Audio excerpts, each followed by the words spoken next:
Porque eu não posso acessar o campo da libertação sem a blindagem do Espírito Santo. Eu oriento minhas ovelhas. A pastora tem uma pessoa precisando que eu entre numa guerra com ela, mas peraí, qual é a causa? Qual é o problema? Qual é a situação? Por que essa pessoa está enfrentando isso? Você não pode. Você já tem as suas guerras, entrar numa guerra que você não sabe qual é o propósito. Será que ali não tem um erro? Não tem uma consequência? Como é que você vai pagar um preço de uma coisa que você não sabe qual é a causa? E tem muitas pessoas que estão aí orando pelas outras, igrejas, montes, ambientes religiosos, botando a mão na cabeça das outras e trazendo maldição para si próprio, porque elas estão com o campo aberto e gerando maldição nos seus filhos, na sua casa, debaixo de ilegitimidade, porque aquilo nunca foi proposta de Deus, é uma proposta pessoal dela. Explica melhor essa questão pra gente, porque eu já ouvi muito sobre isso também, e a palavra diz que nós devemos orar por todos, né? Orar uns pelos outros, tal. Mas nessa questão, quando se dá na área da libertação... A área da libertação, primeiro que você não pode trabalhar na libertação sem a visão do reino. Sim. Esquece.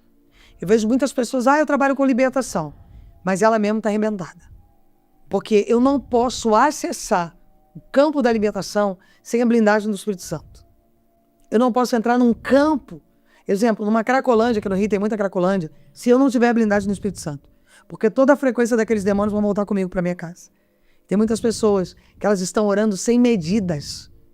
Orar uns pelos outros. Mas qual é a frequência tua comigo, Rafael? Eu oro por você, você ora por mim? Ou eu oro por uma pessoa que está no pecado e não quer sair dele? Eu tive uma experiência terrível com isso aí, viu? Eu posso até contar aqui, porque é um testemunho. É importante. É um testemunho.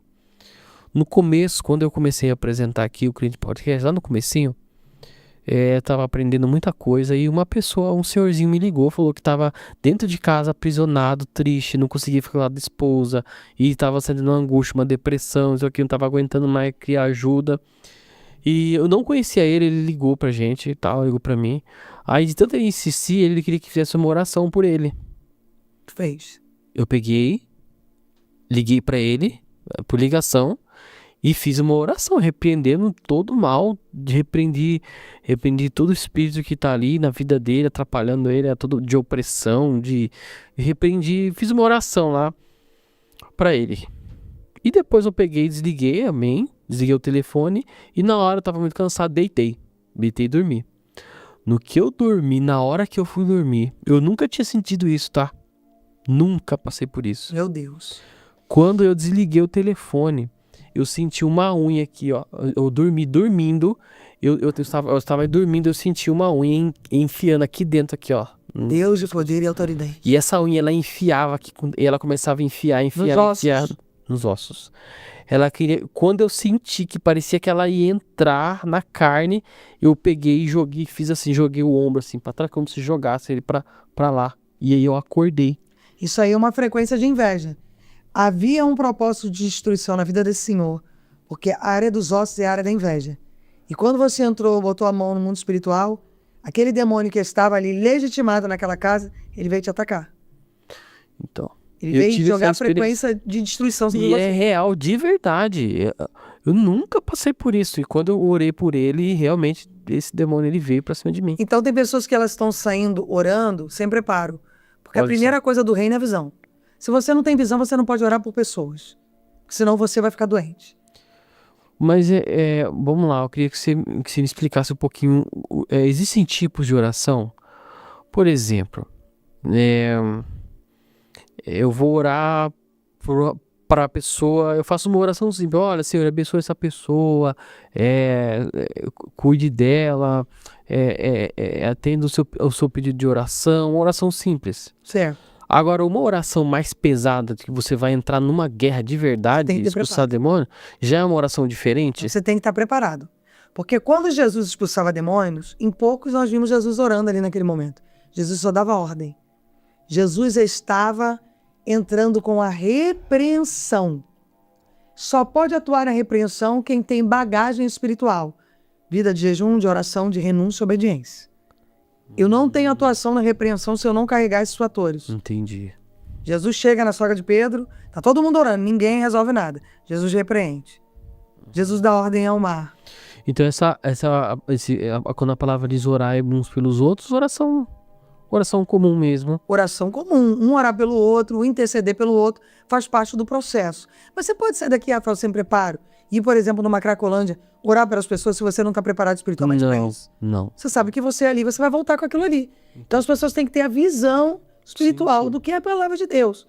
Senão elas vão sofrer ataques e não vão saber como resolver esses ataques. Entendeu? Agora, o orar, se a palavra diz que nós temos que orar sem cessar, ele faz parte do movimento humano.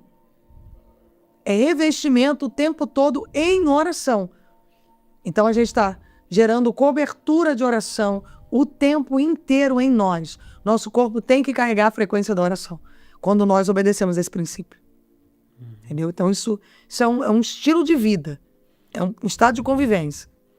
Bom, nós estamos falando aqui sobre libertação, várias questões, né?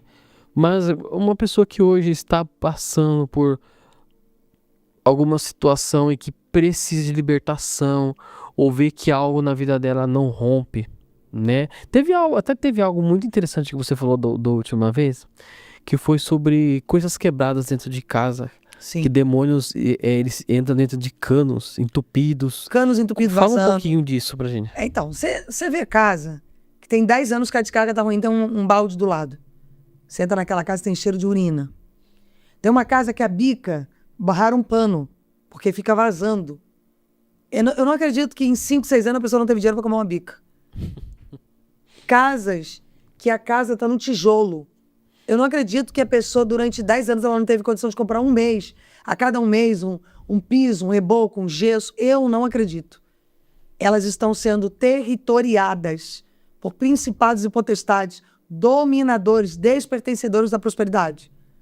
E se aquela pessoa ela não começar a liberar os acessos, os anjos do Senhor não podem ser ativados a trabalhar na prosperidade.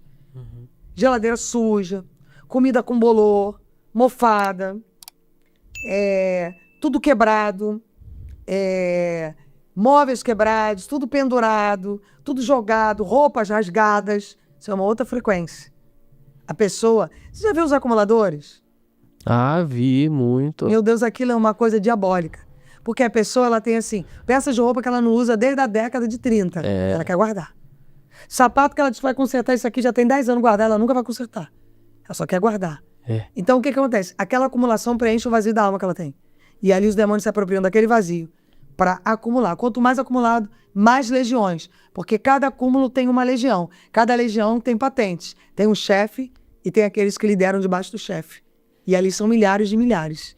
Então, tem muitas casas que a prosperidade não entra. Você já viu uma casa que a pessoa limpa e tem aquele mau cheiro? Teia de aranha. Que limpa num dia, no outro dia já está cheio de teia de aranha de novo. Mas, meu Deus, eu limpei ontem, já está com teia de aranha de novo. Como é que pode? Já viu uma casa que a pessoa não consegue consertar uma fechadura? Ela adaptou, mas ela não consegue consertar. Então. Móvel quebrado que ela adaptou, mas não consegue colocar no lugar. Muitas adaptações, mas tem que haver o conserto. Porque onde Jesus está, ele trabalha com um alinhamento. O alinhamento faz parte do propósito. Senão, ele tinha feito a obra com os muros derrubados, cheios de brecha. O que Neemias fala? Gente, eu não vou descer. Por que eu ia descer se eu estou numa obra? Eu estou reparando as brechas. Eu estou olhando o cenário aqui. Brechas precisam ser reparadas. E a gente só consegue entender de brechas quando a gente carrega a visão espiritual. Senão a gente não consegue. Senão a gente fica ali rompido, quebrado, abatido e constrangido diante dos outros. Obras inacabadas, casas sujas, coisas quebradas, mania de guardar coisa velha. Conhece gente que briga até se você tirar uma coisa? Demônio. Sim. Principado e potestade. Você pode reparar que nessa casa não entra o novo. Ela não consegue ter um móvel bom, ela não consegue ter uma comida na geladeira, ela não consegue viver um propósito de cura, de reestruturação. Ali ninguém projeta, ninguém caminha ali. Todo mundo fica estagnado por conta da energia daquele ambiente. E eu tenho uma ferramenta poderosa para isso, tá? Obediência, jejum e oração. Meu Deus. Destrava. Tudo bem. Destrava. Você falou sobre principados e potestades. Principados e potestades. Desculpa, pode perguntar. Não, eu pedi para você fazer um panorama pra gente entender. Quando os principados e potestades, eles ficam acima de nós. Eles fazem interferência entre a nossa oração e o Pai. Você pode ver que tem pessoas que levam vida de oração, mas não respondem, não tem resposta. Eu tô 1 mês no monte, acampando. Não muda nada, quando volta pior. Tá na miséria, o filho tá no tráfico, a filha tá na prostituição, tá tudo pior.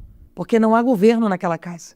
Porque a oração legítima da obediência, quando o coração é 100%, ela traz o quê? Governo através da oração. Então, os principados e potestades, eles são alimentados pelos portais. Então, o que eles fazem? Eles não deixam a oração chegar. E o que são os portais? Desobediência, orgulho, mágoa, ressentimento. Você escuta, Rafael, crentes falando que tem mágoa? Falar que tem mágoa, não, mas às vezes, depende da atitude, você vê que ela tem. Meu Deus, eu escuto crente que fala que tem mágoa. Eu fico horrorizada. Mas você pode ter mágoa. Meu Deus, mágoa é a frequência do diabo. Isso aí é pior. Vingança. O pior sentimento do ser humano é a mágoa, né? E ali, aquela mágoa, ela dá legitimidade aos principados e potestades. A oração não sobe. Aí a pessoa não rompe. E os demônios entram. Eles estão ali, eles impedem. E ali, como ele impede a oração de ser ouvida, ali os portais vão sendo abertos. E aqueles demônios vão legitimando-se a atuação em áreas. A pessoa se torna uma religiosa, mas não rompe. Ela se torna infeliz e não rompe. Ela se torna miserável, escassa, mas não rompe. Ela se torna doente, se adapta aos remédios de tarja preta, mas não entende que ela precisa de uma libertação espiritual. Ela está sempre ali, culminando e... Você conhece crentes que contam desculpa?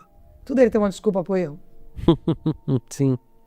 Olha, irmão, você precisa se libertar. Não, mas é porque eu estou passando por essa situação aqui. Ele nunca assume. São os filhos de Adão. Quando Deus pergunta, cadê a tua situação? Ele diz, não, foi a mulher. A covardia.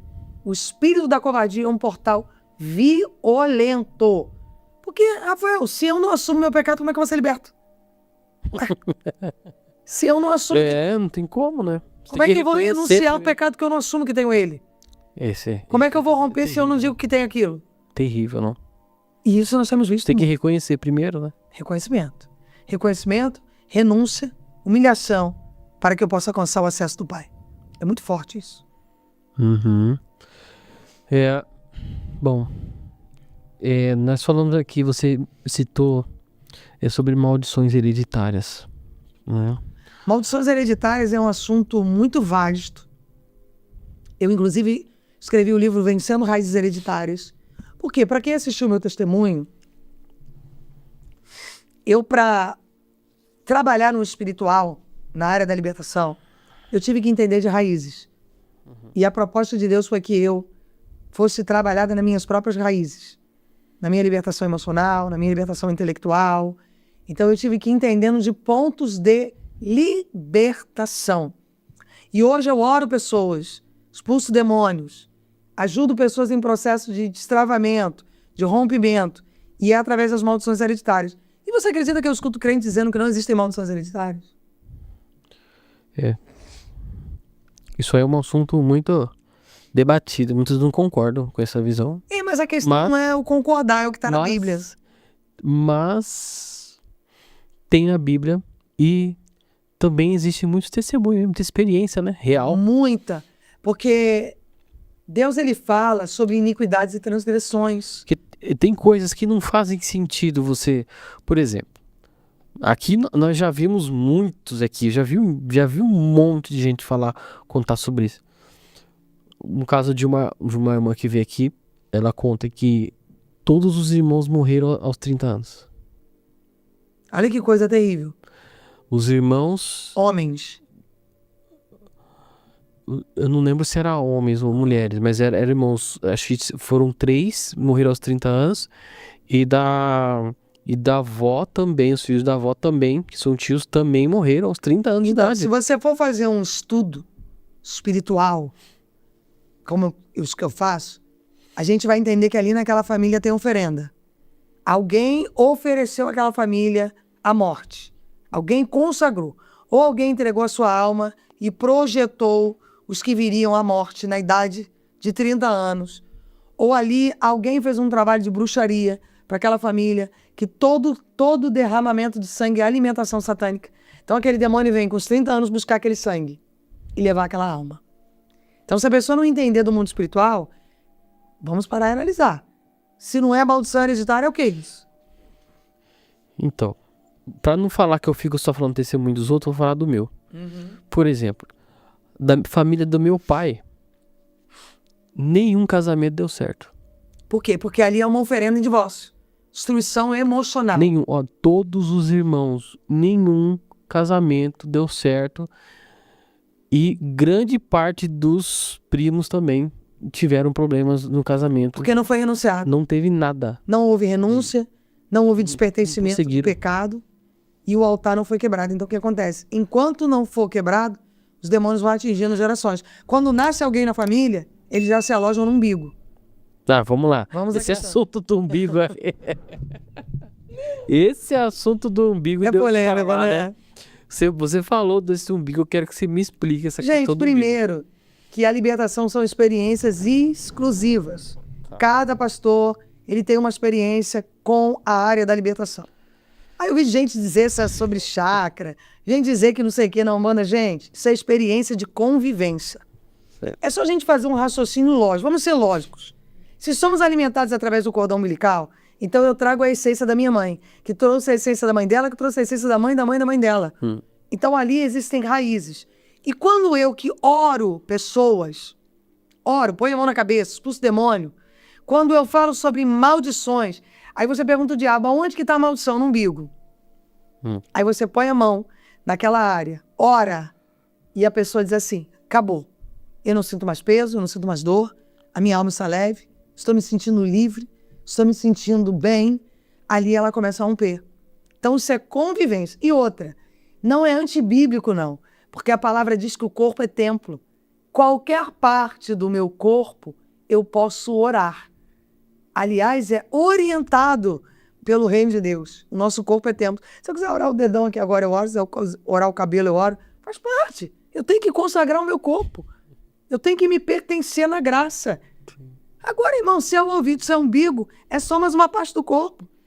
Se é a mente, se é a visão, se é o ouvido, é só visão de identificação. Pela experiência que eu tenho orar por pessoas e verem pessoas curadas, libertas, transbordadas através dos pontos que nós oramos. Só isso.